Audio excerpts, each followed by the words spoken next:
इंद्रदुम्न राजा है, हे नारद जी, इंद्रदुम्न राजा है, वो बहुत ही मेरा तप कर रहा है, बहुत ही धर्मनिष्ठ है, और मैंने उसको पूर्व में ही वरदान दिया है। क्या वरदान दिया है महाराज?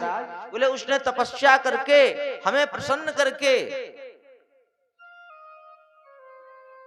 करने का पूरा प्रयास किया, तो मैंने आकाशवाणी की।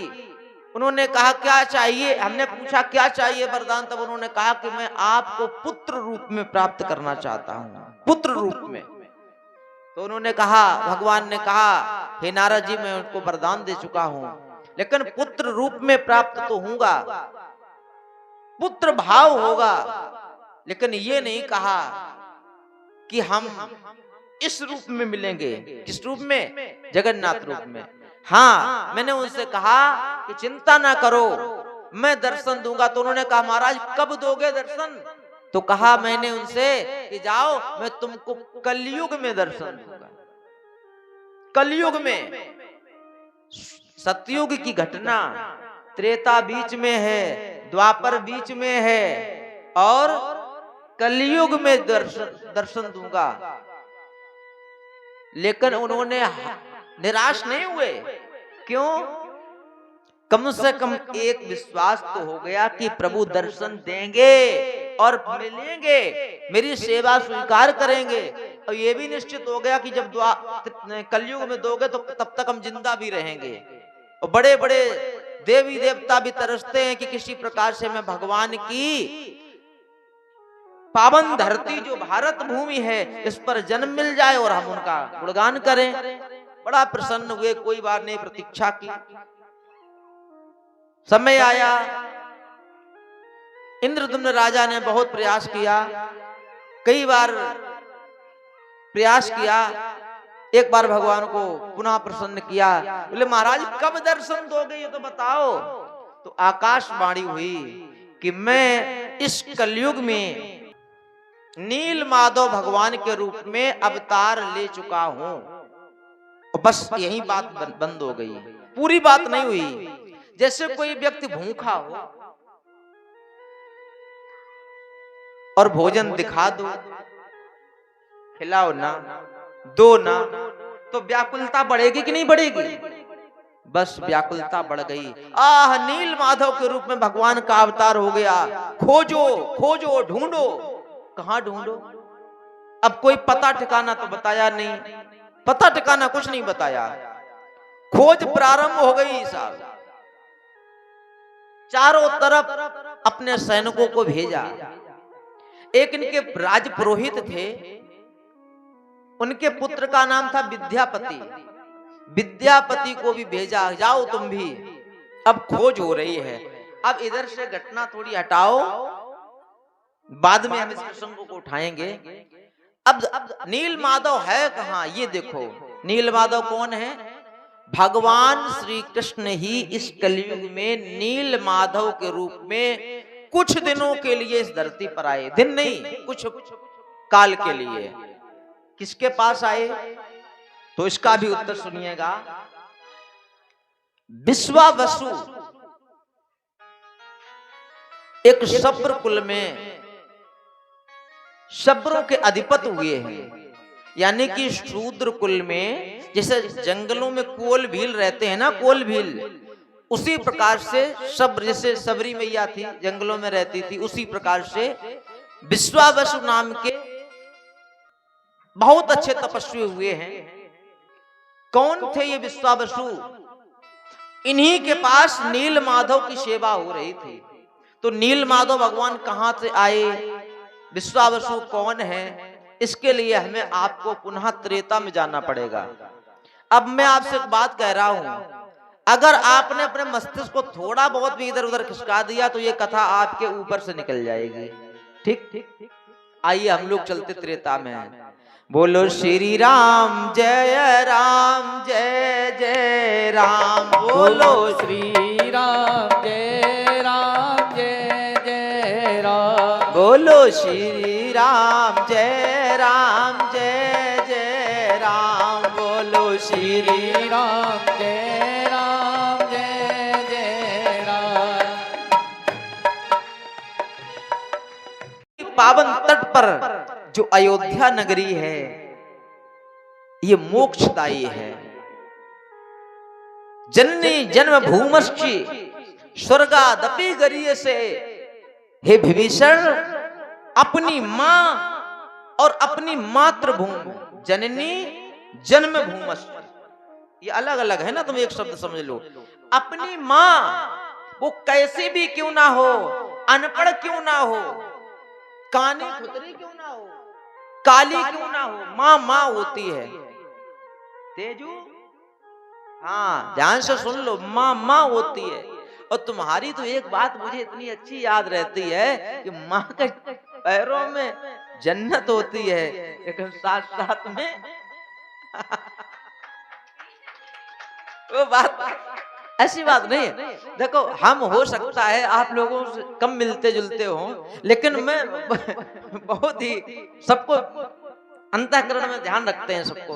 तो सच बताऊं, जननी और जन्म भूमश्ची, जहां हमारा जन्म हुआ है और जिसने जन्म दिया है मां, ये स्वर्ग से भी बढ़कर के हैं, समझ लो। राम जी कहां से लौटे हैं बताओ? लंका से। लंका काहे की थी? सोने की लंका में लग गई आग।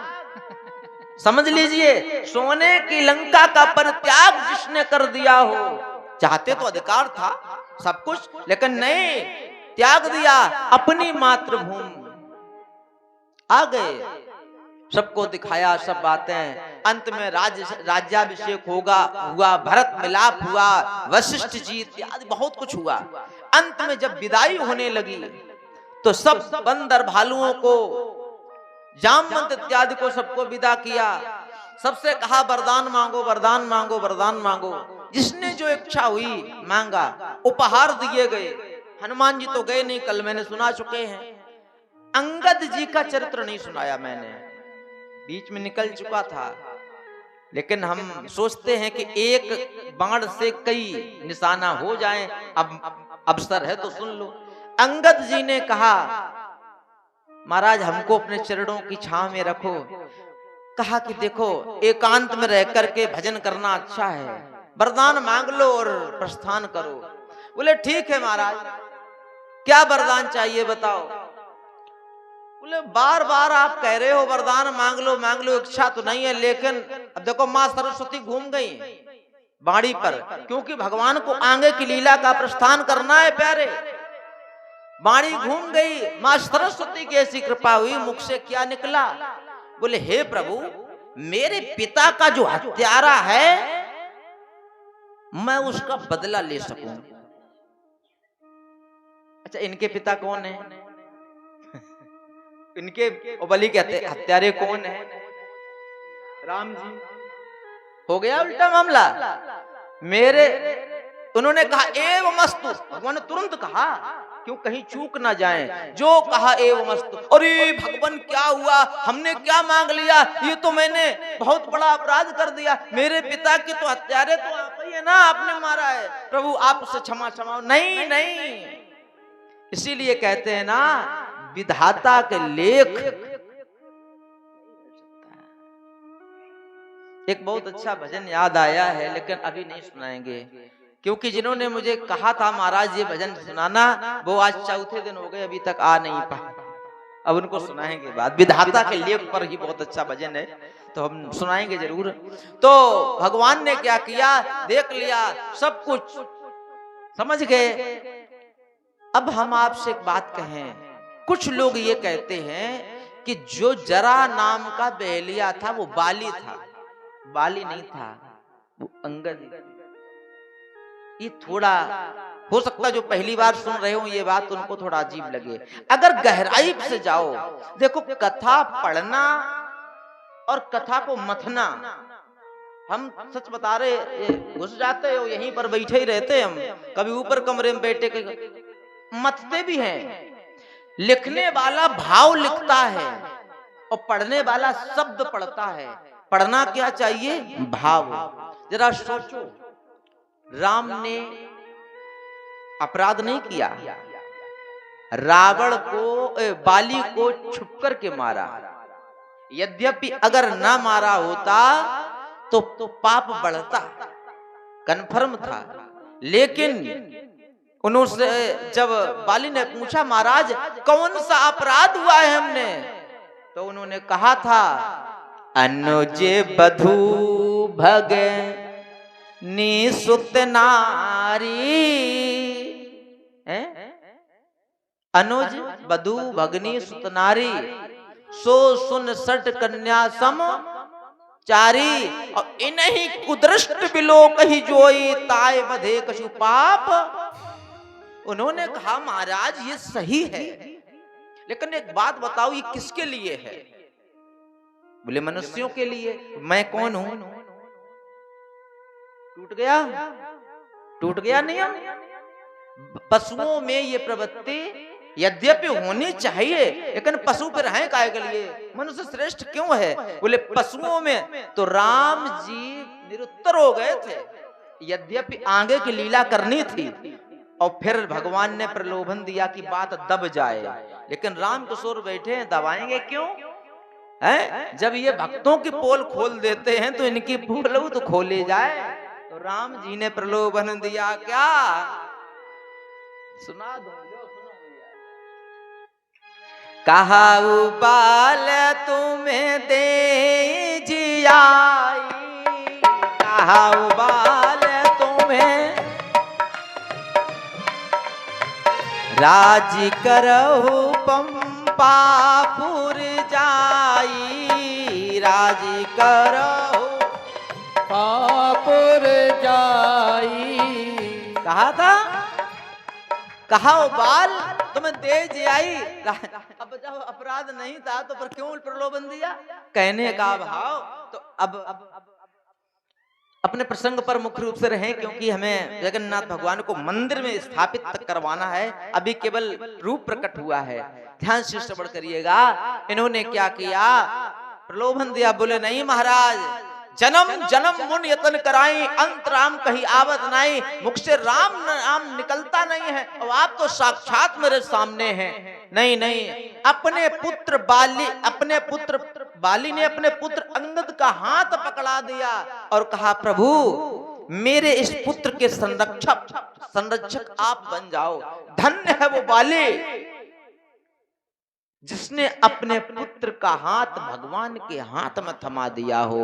आज के लोग भगवान के मंदिरों में बच्चे धोखा में चले जाएं तो अब डॉट डॉट फुल स्टॉप, हम कुछ कह नहीं सकते। समझो, मंदिर से नुकसान नहीं कुछ भी है। इन बिंदुओं पर चर्चा तो नहीं है, लेकिन अपने प्रसंग पर रहें। अंगद को इतने बड़े नहीं थे, लगा कि मेरे पिता को, अब बचपन था, मेरे पिता को इन्होंने मार दिया। यद्यपि जैसे सेवा बताई होती रही और वो अंत समय उनके मुख से निकल गया, इसलिए उन्होंने वही हुआ जो आपके सामने मैंने अभी बताया। उन्होंने कहा कि मेरे पिता का जो हत्यारा है मैं उसका, तो उन्होंने कहा ठीक है एवं मस्तु। और यही आगे चल करके अंगद जी कौन बने? जरा नाम के बहेलिया। और भगवान ने जानबूझकर उस पीपल के वृक्ष के नीचे अपने चरण को थोड़ा ऊंचा किया, जिससे वो पद्म का निशान दूर से चमक रहा था। देखा और खींच लिया तरकस, छोड़ दिया, सीधा पैर में संधान हुआ। कृष्ण भगवान के आहा का शब्द निकला, भाग के आए। ये क्या हुआ? अरे महाराज आप, हे भगवान कृष्ण, आप मुझसे अपराध हो गया। बोले नहीं नहीं, याद करो पुत्र, तुम ही अंगद हो, अब तुम जरा बने हो, व्याध बने हो, इसलिए चिंता कोई बात ना करो। आपका वरदान जो था वो पूर्ण हुआ। लेकिन इन्होंने 2 वरदान मांगे थे। इन्होंने जब कहा था कि मेरे पिता के हत्यारे का मैं बदला ले सकूं, और जब उन्होंने कहा एवं मस्तु, तो तुरंत ये घबराए, महाराज मुझसे अपराध हो गया। उन्होंने कहा कोई बात नहीं। तब इन्होंने कहा महाराज अब वो वरदान धोखे में, अब हमारा दूसरा वरदान सुनो। कि बोले मुझे आपके चरणों की सेवा भी अटूट मिले, कोई जान न पाए। तो उन्होंने कहा एवं मस्तु। ये भी हो गया। जरा नाम के व्याध से कहा अब जाओ, अब तुम्हारा अवतार धरती पर पुनः होगा और आप विश्वावसु के रूप में अवतार लेंगे। नील माधव पर्वत है एक, वहीं पर आप निवास करेंगे और मैं आपको मिलूंगा। तो यही जरा नाम के जो व्याध थे, बहेलिया थे, ये जाकर के इस कलयुग में पूर्वी क्षेत्र में, उड़ीसा क्षेत्र में यही कौन बने? विश्वावसु सब्र कुल में इनका जन्म हुआ। और जब जन्म हुआ तो सब्रों के नायक अच्छे घराने में हुआ, मतलब जितने और थे उनमें श्रेष्ठ थे। एक बार ये वही भ्रमण कर रहे थे समुद्र के किनारे, तो इनके, अब समझ सकते हो सब्र क्या करते हैं, तालाबों के किनारे, यद्यपि ये वो नहीं है, यहां भाव नहीं है, लेकिन भ्रमण कर रहे थे तो इनके पैर से एक मूर्ति टकरा गई। देखा क्या है, पैर से टकरा गई। देखा रे ये तो मूर्ति है। देखते देखते वो नील माधव भगवान के रूप में उनको बड़ी सी सुंदर सी प्रतिमा मिली। बोले नील माधव भगवान की जय हो। ऐसा सुंदर स्वरूप उठाया, देखा, नजरों से नजरें मिलाई तो आंखें झपक रही थी, मतलब जीवित थे, मृत थोड़ी नहीं थे, मिलने को था। अर्चावतार के रूप में, नील माधव के रूप में भगवान मिले।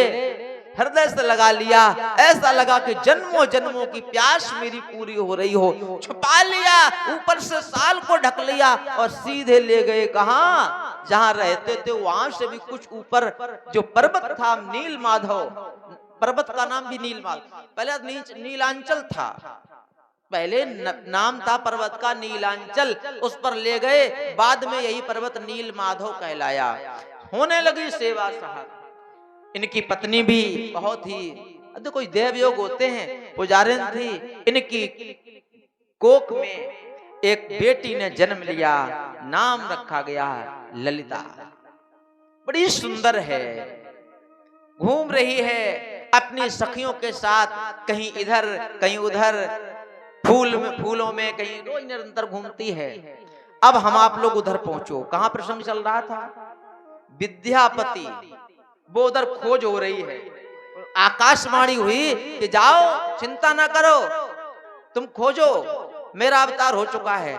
यहाँ सेवा हो रही है और उधर खोज हो रही है, मिल नहीं रहे हैं। लेकिन विद्यापति ये ब्राह्मण बालक हैं, ये खोजते खोजते इन्हें लगी प्यास, एक जगह बैठ गए। एक वृक्ष के नीचे बैठे थे, तो उस वृक्ष के आसपास रहते थे सियार।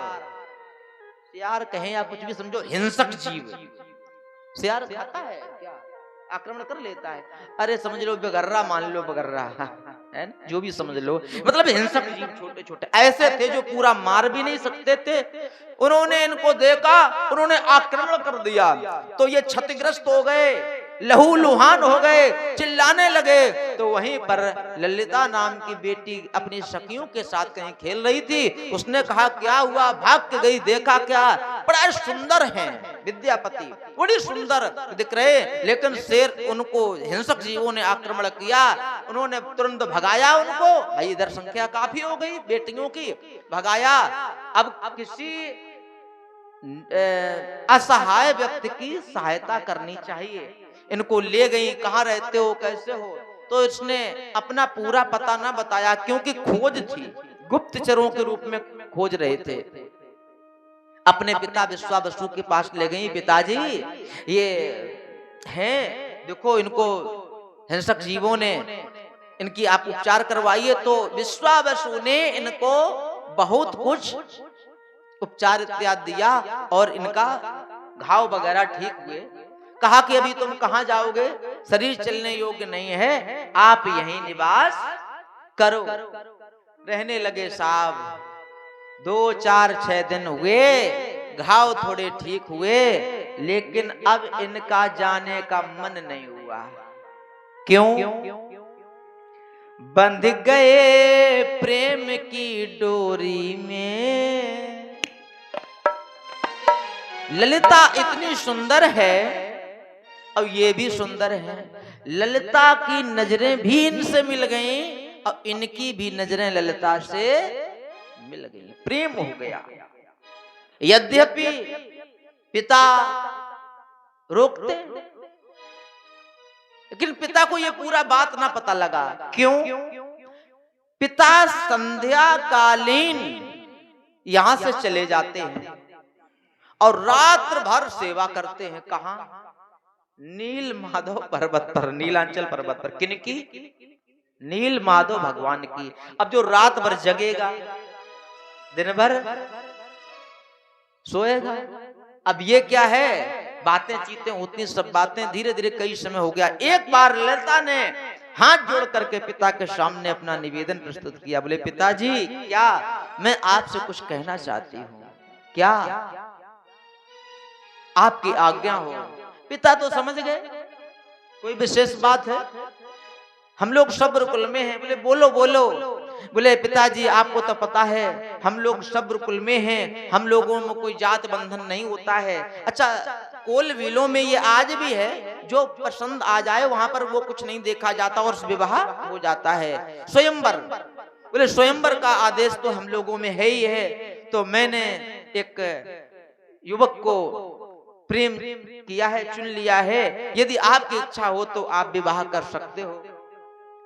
यद्यपि मेरे कोई संबंध नहीं है, लेकिन हृदय का प्रेम है। बोलो बोलो कौन है?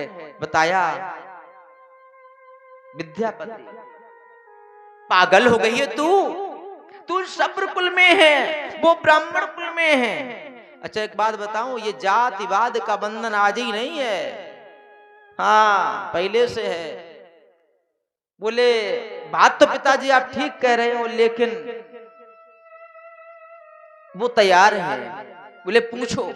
बुलाया गया, पूछा, क्या आप और आपका परिवार क्या हमारी बेटी को अपने घर की पुत्र वधू बनाने के लिए तैयार है? उन्होंने कहा, मैं तो तैयार हूं। घर वालों, बोले घर वालों की भी देखो, हमको प्रेम है, हम तैयार हैं, घर वालों की चिंता न करो, अगर वो नहीं भी तैयार होंगे तब भी हम तैयार हैं। यद्यपि ये हुआ, उनका वहीं पर विवाह। आए थे हरि भजन को, आए थे नील माधव की खोज में, ओटन लगे कपास उलझ गए। अब तो साहब जिंदगी चैन की बंसी बज रही है। जय हो मैया। बस आप लोग जब तक हो तब तक तुझे कथा चलती रहेगी, बढ़िया दूध पिलाओ। लेकिन मैया देखो, कल हमारे जितने ऊपर कार्यकर्ता लगे हैं, लोगों ने सबने बेईमानी कर ली मैया, सबने बेईमानी कर ली। आप दूध दे जाते, उन्होंने गर्म ना करके रखो ही, रो रहा था बस। हाँ, इधर आश्रम दिलवा दो। बोलो वृंदावन बिहारी लाल की, ना ना ना, नील माधव भगवान की। भैया एक दिन हुआ, 2 दिन हुआ, कई दिन गुजर गए। अब तो भैया एक विशेष बात हुई। क्या हुई? ध्यान से सुनिएगा जरा। एक बार की बात है, अब हम संगीत में थोड़ा नहीं ले चल रहे हैं, क्योंकि हम शीघ्रता पहुंचाना चाह रहे हैं। आगे बहुत ही उत्सव है, आज आनंद है, इसलिए उन्होंने कहा, एक बार की बात है,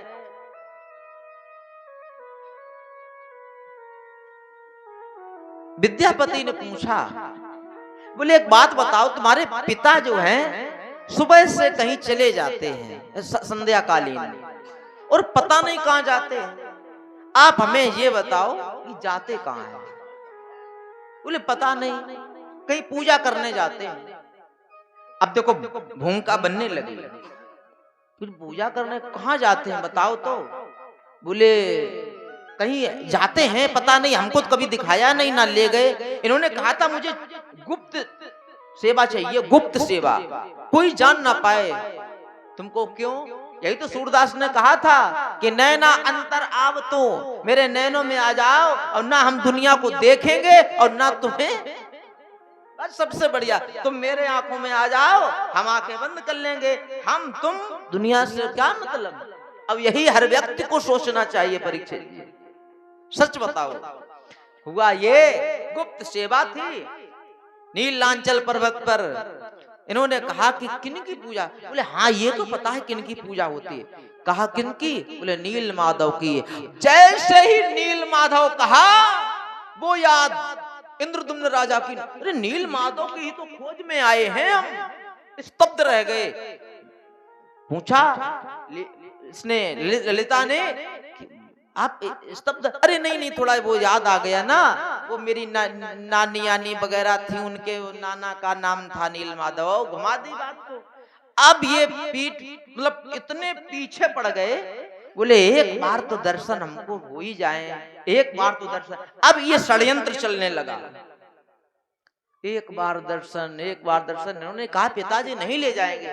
बोले माना कि एक बार चरण दबा रही थी ललिता जी विद्यापति के, तो ये कुछ उदास। बोले क्या कारण है आज आप उदास हैं। बोले उदास का कारण ये मैं सोच रहा हूं, आया है सो जाएगा राजा रंग फकीर, कोई सिंहासन चढ़ चला कोई बंधा जात, जंजीर निश्चित रूप से मरना सभी को है। तुम्हारे जो पिता हैं हमारे ससुर जी, ये वृद्धावस्था की ओर हैं, जब ये चले जाएंगे तब उन भगवान की, नील माधव भगवान की सेवा कौन करेगा। आपका कोई भाई भी नहीं है, उत्तराधिकारी हम ही हैं। अब इधर इंद्रदुम्न राजा वहां ढूंढ रहा है, बोले सब आ गए, ढूंढ ढांड के मेले नहीं हो, वो विद्यापति अभी नहीं आए। ये अब ये देखो कितना विलक्षण। हम संगीत इसलिए नहीं डाल रहे हैं इस समय, अगर थोड़ा भी डाल दिया तो आपकी कथा डिस्टर्ब हो जाएगी। यहाँ 3-4 आंकड़े फंसे हैं, ध्यान से श्रवण करना। उन्होंने कहा कि कौन करेगा सेवा। हाँ बात तो सही है, हम चाहते हैं कि जीते जी पिताजी हमको उत्तराधिकारी बना दें, ना बना दें तो कम से कम माना कि कभी कोई अंत समय आ गया तो हम जाकर के सेवा पूजा तो करेंगे। बोले हाँ ये तो बात सही। पिताजी आए, प्रातः कालीन बात की, उन्होंने कि नहीं बेटी ये सेवा मेरी गुप्त सेवा है, मैं किसी को अधिकार नहीं दे सकता। अब देखो हट हट होती है, पुत्री है, नाना प्रकार के प्रपंचों में फंसा करके विश्वावसु को तैयार किया, लेकिन फिर भी शर्त लगा दी। बोले हम ले तो चलेंगे, हम रास्ता नहीं बताएंगे। बोले रास्ता नहीं बताओगे तो फिर जाएंगे कैसे। बोले उपाय है, मोटी सी पट्टी, पहले रुई रखी आंखों पे ऐसे, फिर पट्टी 5-6 राउंड मार दिए, बिल्कुल दिख ना पाए। चलो मेरी उंगली पकड़ो। तो कहा ठीक है।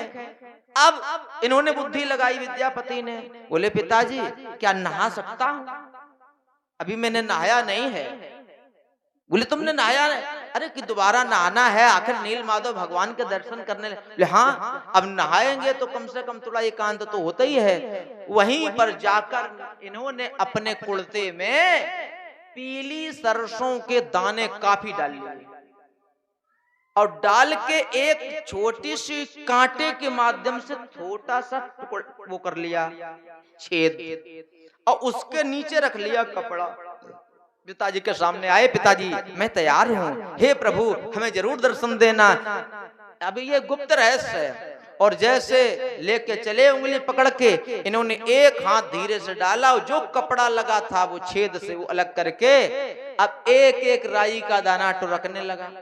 कभी हाथ लगा लेते उसी में, फिर कभी हाथ अलग कर लेते उंगली वहीं, मतलब दाना। अब देखो पहचान किस लिए कि रास्ते की पता लगे कम से कम। अब राई है कहीं कहीं गिरेगी तो एक आधे तो पौधा जमेंगे। तुलसी अपने राम को रीज भजो या खीज, खेत पड़े सो जमे उल्टो सीधो बीज, एक आधे तो जमे ही जमे। तो पहचान गए, वहां पर पट्टी खोली गई। मैं आपको बताऊं जिस समय वहां देखा तो नजारा कुछ और था प्यारे। क्या था?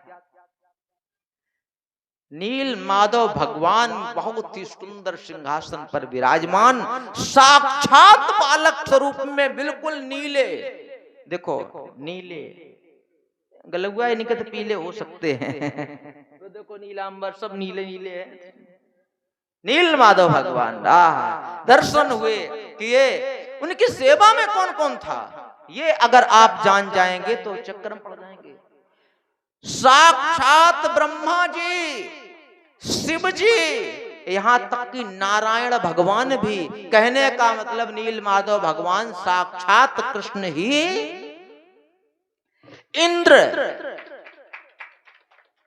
वशिष्ठ जैसे ब्रह्म ऋषि, लोमस जैसे ब्रह्म ऋषि भी सेवा में, कोई कुछ कर रहा, कोई चंदन बट रहा, कोई पुष्पहार बना रहा है, रात्र भर सेवा, आनंद हुआ, प्रसाद खाया, ये कुमकुम इत्र से पूरे वस्त्र सुगंधित हो गए, हृदय में गदगद हो गए। लेकिन ये कपटी हैं, कपट है इनको। कपट ये है कि हमें किसी भी प्रकार से इनको ले जाना है।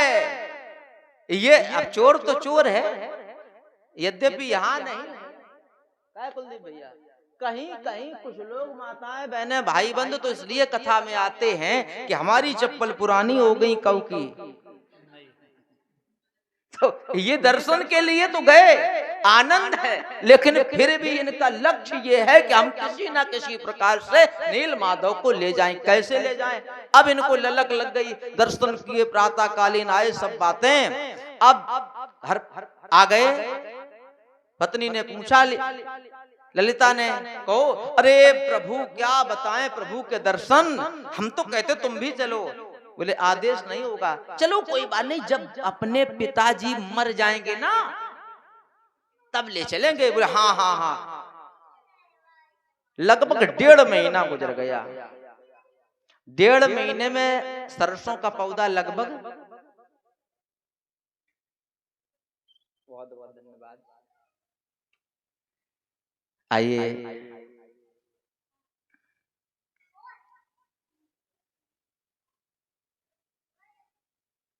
यद्यपि हम आपसे एक बार मिले हैं, मैंने निवेदन किया, आप कथा में पधारे, बहुत बहुत धन्यवाद। आइए बैठिए। भगवान के लिए प्रसाद है और भेंट है, बहुत कुछ है। असली बात है भाव। ये हम तो नाम भूल गए हैं। सेंट साईनाथ के सामने इनका आवास है। चौहान परिवार से हैं बहन जी, बहुत ही अच्छा स्वभाव, हमारा सत्संग हुआ है इनसे। यद्यपि लंबा तो नहीं, अगर एक घड़ी आधी में पुण्याद, थोड़ी देर में ही हम बैठे तो काफी कुछ अनुभव हुआ। चाय हमको भी मिली थी, अब नहीं पिएंगे। बोलिए नील माधव भगवान की। तो ध्यान से सुनते रहिएगा हमारी बात को। नील माधव भगवान के जब रस, अब वो 1.5 महीने में पौधे कुछ बड़े हुए, एक बार ये चुपचाप यहाँ से निकले दिन में आवश्यक कार्य से, और रास्ता देख के आए दिन ही में। एक आधे पौधा जहां मिल गए, अनुमान लग गया, हाँ ये ऊंचाई है, मुझे ऊंचाई पर चढ़ने का, ऊंचाई पर चढ़ने में थोड़ी थकावट होती है, देख लिया, आहा स्थान देख के आए। वहां तक नहीं गए, कुछ दूर तक लौट के आए और वहां से फरार, सीधे राजा इंद्रदुम्न के पास पहुंचे। इंद्रदुम्न ने कहा कि कहां गया था विद्यापति तू, मैं तुझसे कब से तू परेशान। अरे शांत रहो, शांत, मिल गए क्या? बोले नील माधव। प्रसन्न हो गए राजा, जिनको वर्षों से, सतयुग से आज तक प्रतीक्षा हो रही है, वो नील माधव भगवान मिल गए। प्रसन्न, चलो चलो लेने चलो। तो साहब तैयारी हुई, सुंदर सा एक पालकी इत्यादि, क्योंकि भगवान को लेने जाना है। गए, विश्वावसु को पता नहीं क्योंकि वो तो दिन में सोते रहते थे। गए, वहां देखा, कहां है नील माधव? यहाँ थे, वहां थे, यहाँ थे, ना यहाँ ना वहां, गायब हो गए। निश्चित रूप से ये शब्रकुल में उत्पन्न ये विश्वावसु ने गायब कर दिया है। क्या मेरा ठाकुर जी के दर्शन का भी अधिकार नहीं है? निश्चित रूप से मैं अब इसके साथ युद्ध करूंगा। चढ़ाई कर दी। विश्वावसु सो रहे थे। क्या हुआ भैया, तुमने कहां नील माधव छुपाए हैं बताओ? बोले हमने कहां छुपाए हैं। यद्यपि वो सत्य बोल रहे थे, छुपाए थोड़ी नहीं थे, लेकिन दिन में नहीं, भगवान अंतर ध्यान हो गए। अब फिर दोबारा नील माधव, झगड़ा होने लगा। नौबत आई युद्ध छिड़ने की। अब ये राजा हैं, वो सब्र हैं, उनके पास इतना कुछ है भी नहीं, लड़ाई के लिए केवल उनके पास लाठी डंडों के अलावा क्या हो सकता है। लेकिन कभी भी विश्वावसु जैसे जो भगवान के सेवक होंगे क्या लड़ाई करेंगे। उन्होंने हाथ जोड़े, बोले भैया मेरा कोई अपराध नहीं है, मैं खुद उन्हीं के चक्कर में रोने लगे। ढूंढा मेरे प्राणेश मनमोहन तुम्हें ढूंढूं कहां जाकर, बहुत ढूंढा नहीं मिले। आकाशवाणी हुई, हे राजा इंद्रदुम्न चक्कर में न पड़ो, मैं खुद अंतर ध्यान हो गया हूं, इसने अंतर ध्यान नहीं किया है, गायब नहीं किया है। अब जाओ प्रतीक्षा करो। बोले कब कहां। बोले प्रतीक्षा। बोले प्रतीक्षा में तो जीवन जा रहा है, सतयुग से कलयुग। बोले थोड़ी प्रतीक्षा करो, और जो उड़ीसा में जो तुम्हारा जहां नगर है उसके कुछ पूर्व चक्र तीर्थ, जैसा नैमिष में है ऐसा वहां भी चक्र तीर्थ है, जो गए हैं वो देख सकते हैं। वहां पर मैं एक दारू बिंब के रूप में विशाल काय नीम के वृक्ष के रूप में बहता हुआ आऊंगा, लकड़ी का, और उसी की तुम हमारी मूर्तियां बनवा लेना। बोले महाराज मूर्ति हमने देखी हो आपकी, तब तो बनवाए। बोले उसकी व्यवस्था होगी, आप जाओ। गए, बैठ गए चक्र तीर्थ पर। 1 साल नहीं, 2 साल नहीं महाराज, 10 साल हो गई। एक बार एक विशाल काय वृक्ष नीम का बहता हुआ आया, और बहता बहता बहता बहता वहीं पर आकर के रुक गया। लोगों ने सूचना दी, महाराज एक वृक्ष आया है, बहता आया, यहाँ रुक गया। ये तो प्रतीक्षा में थे ही थे, भाग के गए, देखा, अनुमान लगा लिया यही थे। क्यों? उन पर तिलक, शंख, चक्र का निशान था उस पौधे पर। आप समझिएगा, भगवान किसी भी हालत में होंगे, लेकिन उनके चिन्ह कभी गायब नहीं होंगे। हमेशा देखा, प्रणाम किया, आदेश दिया सेवकों को, इनको ससम्मान वृक्ष को निकालो, इन्हीं से भगवान की मूर्तियां बनेगी। निकालने के लिए बड़े बड़े मल्ल पहलवान गए, किसी ने हिला तक न पाया, जैसा कि धनुष नहीं हिला था, नहीं हिला। कोई बात नहीं, हाथियों को बुलवाया, हाथी को बुलाओ, हाथियों ने पूरी दम लगाई, बड़े बड़े गजराज थक गए, हिला नहीं। आकाशवाणी हुई कि जिसके लिए आया हो वही मुझे निकाले। इन्होंने सोचा मैं कैसे निकाल पाऊंगा इतना विशाल काय वृक्ष, लेकिन गए तो ऐसे हाथ लगाए, वो वृक्ष हाथों में ऐसे आ गया जैसे कोई नवजात शिशु को मां अपने गोद में ले लेती है। क्या बात है साहब। जहां गुडीचा महल है, गुडीचा देवी का, जहां राजा रहते थे, वहां पर पहुंचाया। आदेश दिया गया, विश्वावसु को बुलाया गया कि जैसे नील माधव थे वैसा चित्र बनाओ। अब वो चित्र बनाए बने ना, क्योंकि रचना वो नहीं होना, रचना ये होनी है। अब ठीक है, रचना होनी अब ये वाली बड़ी बड़ी आंखें, चक्का गोल, ये होनी है जगन्नाथ भगवान की। अब मामला क्या किया जाए।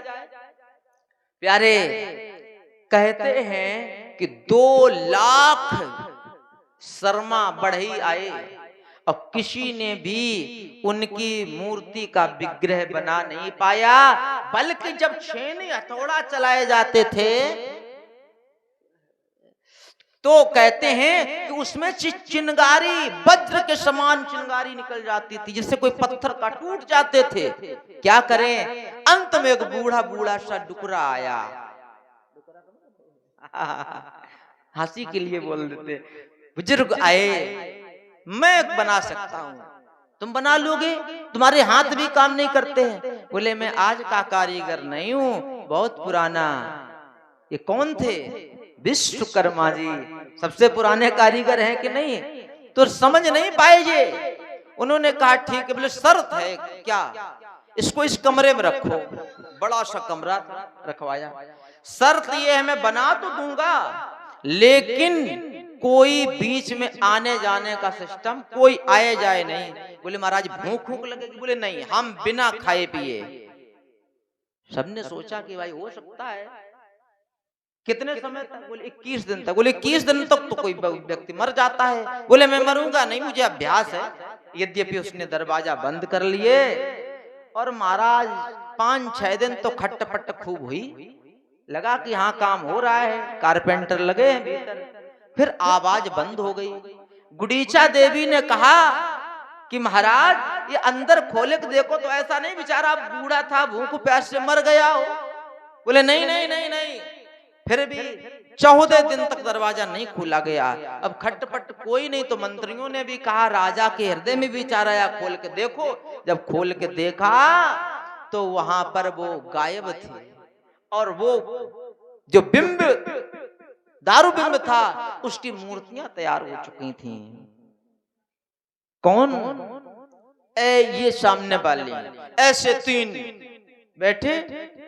ओ लोग कहीं गायब हो गए, बढ़ई गायब हो गए, शर्मा जी गायब हो गए। बोले मूर्तियां अधूरी अधूरी अधूरी, बताओ अब क्या करेंगे? या तो बनाते ना, या बनाते तो पूरा बना देते।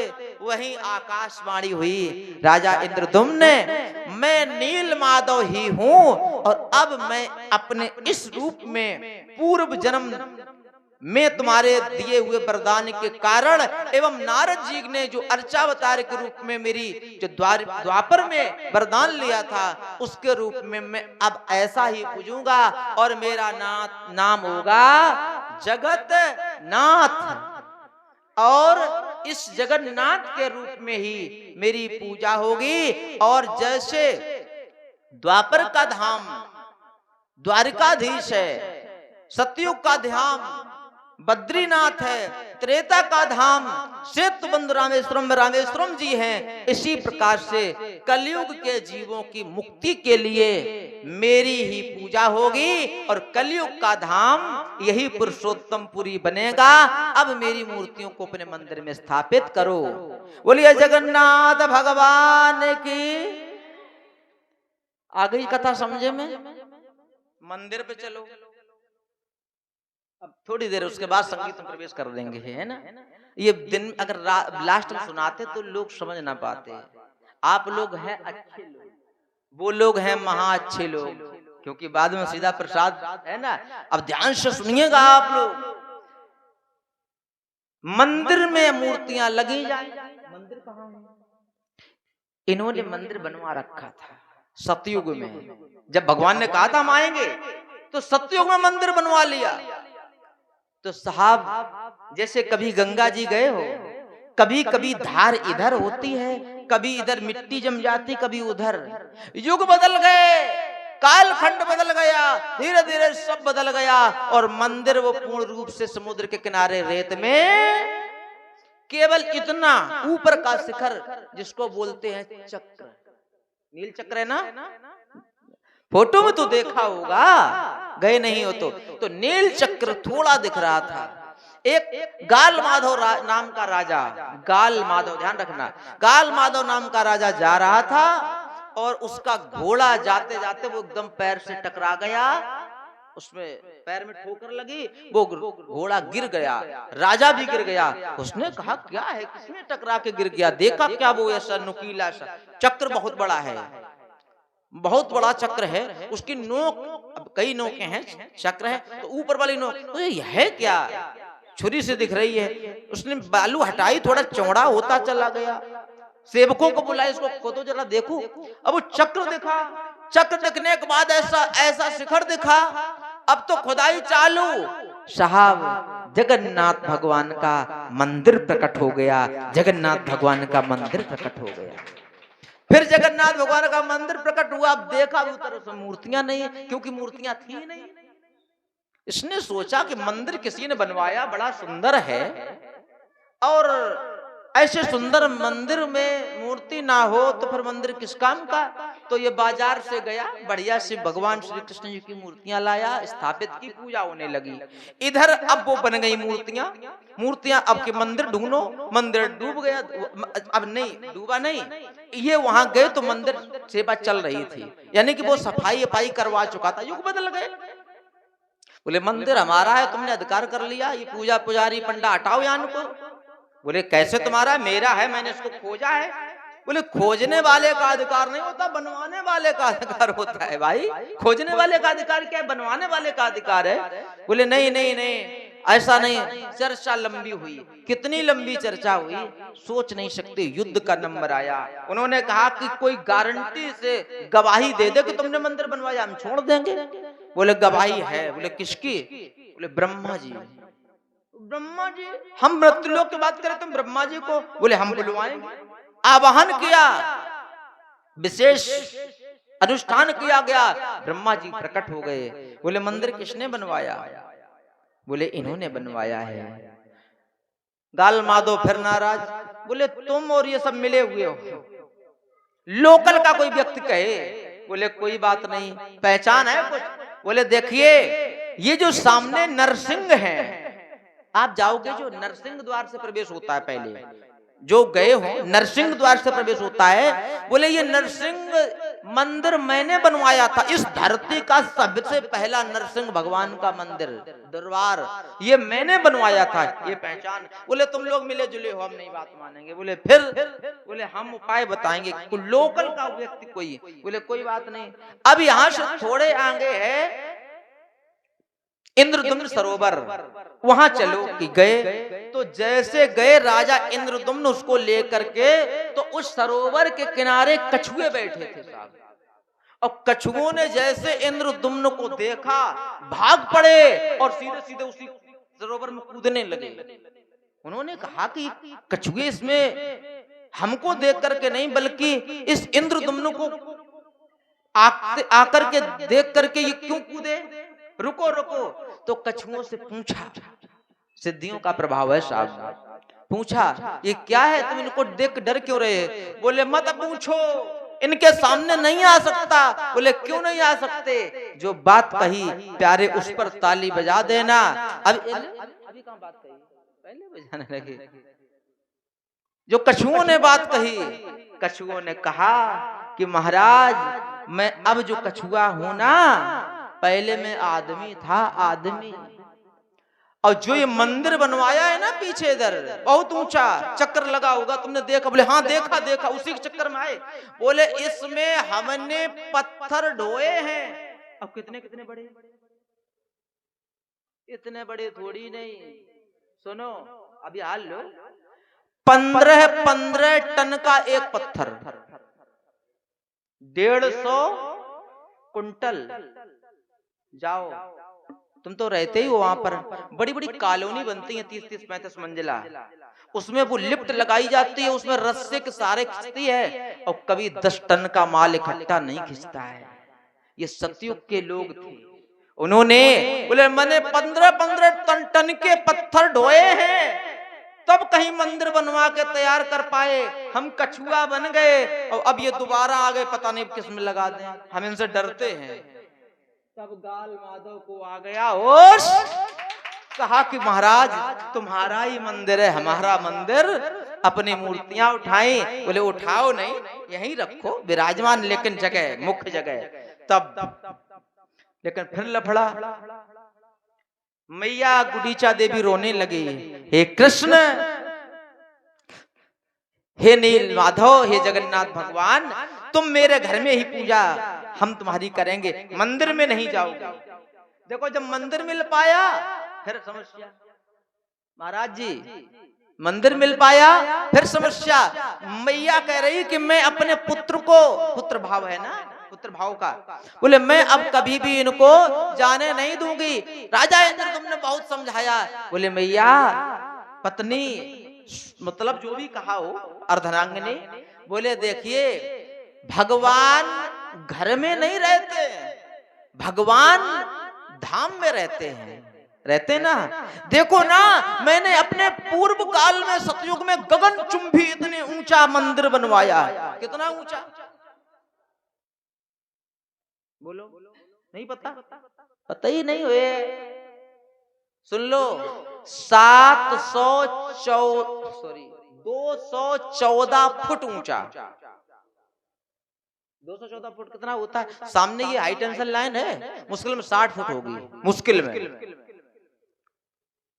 और छतिया 18, 6 को 24, लगभग इसका 4 गुना ऊंचा करो, यानी कि तुम्हारी पूरी दिल्ली एनसीआर में इतनी कोई बिल्डिंग ऊंची नहीं होगी जितना जगन्नाथ भगवान का मंदिर। इतना ऊंचा गगनचुंबी जो मंदिर बनवाया है उसमें विराजमान करवाओ। नहीं मानी गुडीचा देवी, रोने लगी, नहीं नहीं मैं अपने भगवान को नहीं जाने दूंगी, बड़े मुश्किल से प्राप्त कर पाया है। रथ सजवाया गया, समझाया बुझाया गया, रथ सजवाया गया। अब एक नहीं महाराज, 3 रथ, क्योंकि तीनों मूर्तियां तैयार हुई थी। सबसे पहला रथ जिनकी वजह से भगवान को वो कथा छुप करके सुनने को मिली, नाम है सुभद्रा। तो सुभद्रा के लिए रथ तैयार करवाया गया जिसका नाम है दर्प दलन। क्या नाम है? दर्प दलन रथ। उसके बाद में दूसरा रथ बलराम भैया के लिए जो साथ में थे उनका नाम है ताल ध्वज। और उसके बाद में है जो सबसे बड़ा और सुंदर रथ बनाया गया जिसका नाम है नंदी घोष, जो जगन्नाथ भगवान के लिए रथ तैयार किया गया। वो रथ तैयार किया गया और रथ तैयार जब हुआ तो विराजमान करके रथ आगे बढ़ने लगा। लेकिन माँ की ममता, आहा, जैसी मैया यशोदा कृष्ण को चलते देख के रोने लगी थी, गोपियां रास्ते में निछावर हो गई थी, लेट गई थी, नहीं जुआने दूंगी अपने कृष्ण को। मैया रोने लगी थी, वही हाल गुडीचा देवी का होगा, रोने लगी, नहीं जाने दूंगी तुमको, नहीं। भगवान श्री कृष्ण जगन्नाथ के रूप में जो पिघले हुए थे वो प्रकट होकर के सामने रथ से उतरे। लोगों ने देखा, लाखों लोगों ने देखा और मैया के आंखों को पूछा, कहा मैया मैं तुझे वचन देता हूँ, मैं जरूर आऊंगा। बोले तूने पहले भी कहा था, मुझे याद है तूने पहले कहा था मैं आज जाऊंगा, धनुष यज्ञ देख करके वापस आ जाऊंगा, लेकिन तब तक अभी तक नहीं आया। तू मुझे धोखा दे के जा रहा है ना। सौगंध दी माँ, मैं तेरी शपथ खाता हूँ, मैं जरूर आऊंगा, जरूर आऊंगा। बोले हमें विश्वास नहीं, सिर्फ शपथ दी और कहा कि पहले मैंने तो कहा था जरूर आऊंगा, अब मैं कह रहा हूँ मैं तेरे घर इस गुडीचा महल में प्रतिवर्ष आऊंगा, प्रतिवर्ष आऊंगा, प्रतिवर्ष आऊंगा। बस यही जगन्नाथ भगवान की यात्रा का, इसीलिए प्रत्येक साल आती है ना यात्रा। अब तो जगह जगह मनाई जाने लगी है धीरे धीरे।